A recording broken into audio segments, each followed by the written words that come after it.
On peut pas échapper à l'œuvre noire. Mais non, ça fait partie de la vie. Alors ça fait partie de la vie, ce qu'on appelle aussi la crise de la quarantaine par exemple, tu vois. Ou un événement, comme tu l'as dit tout à l'heure aussi. Hein, c'est ça. Oui, oui, mais Tout c'est... ça. ils La vie, arrivent- l'expérience de la vie Ouais. fait que tous les jours, enfin régulièrement, on a des épreuves à surmonter, à gérer, entre guillemets. Mm. Et on ne dit pas, c'est super, chacun gère avec les moyens de bord, peut-être. Hein. Oui, oui, Et mais ça c'est fait ça. partie de, Ouais. Mais ça fait de la partie du maturité. chemin. Mais alors on va dire que la crise qui va te faire rentrer dans l'œuvre noire, elle arrive à peu près aux alentours de 40 ans, ce qu'on appelle la crise de la quarantaine. Alors c'est entre 35 et 45, on va dire. Oui, ouais, c'est- Et la crise de la quarantaine, c'est l'adolescence ratée. C'est-à-dire que comme on ne s'est pas rebellé à l'adolescence et qu'il n'y a pas de rythme initiatique qui nous permet de passer d'un âge à un autre.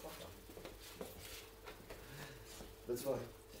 Comme il n'y a pas de rythme initiatique qui nous permet de passer d'un âge à un autre et qu'il n'y a plus de sages aujourd'hui, puisqu'il n'y a plus d'idiots, maintenant on n'a plus le droit de dire qu'il y a des idiots donc il n'y a plus de sages. Bah oui, s'il n'y a plus l'un, il n'y a plus l'autre, hein, c'est posé au même endroit. Plutôt que de dire qu'il y a plus de sages, on préfère dire qu'il y a plus de... Voilà, c'est ça, exactement la même chose.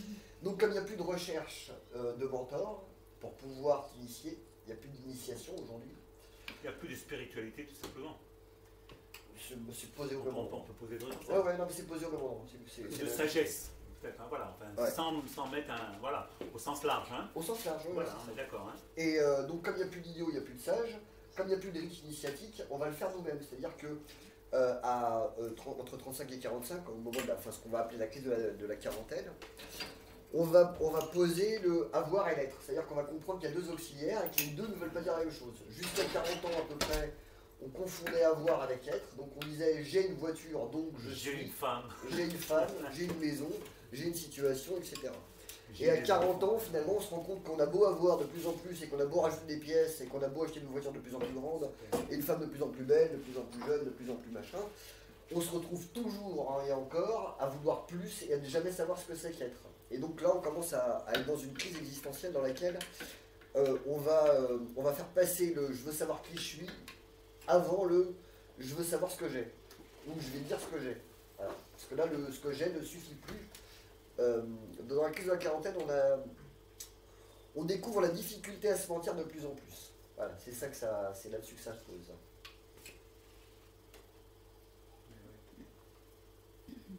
Il y en a qui n'ont pas encore 40 ans, donc, mais certains ils savent. Hein. Ça parle un peu, non? Ouais, hein, c'est cette espèce de crise un peu à la con là.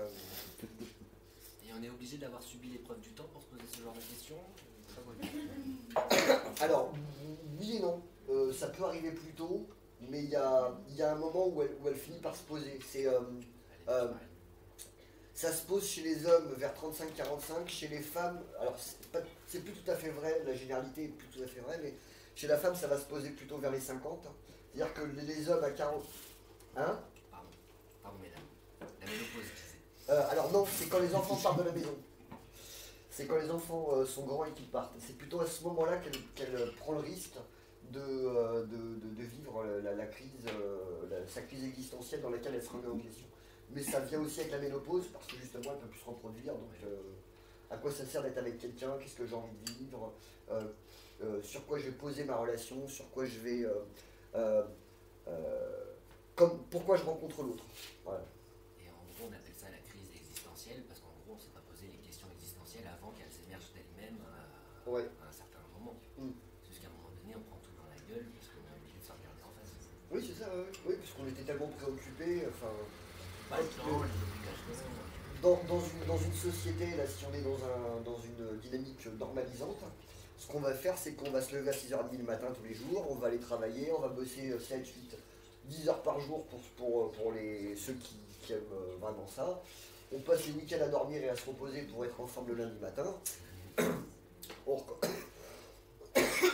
recommence et puis on essaie de profiter d'un mois de vacances dans un club med dans lequel on va profiter du même soleil qu'on avait ici mais ailleurs, où on voit la faune locale une journée dans la semaine et on appelle ça des vacances, voilà.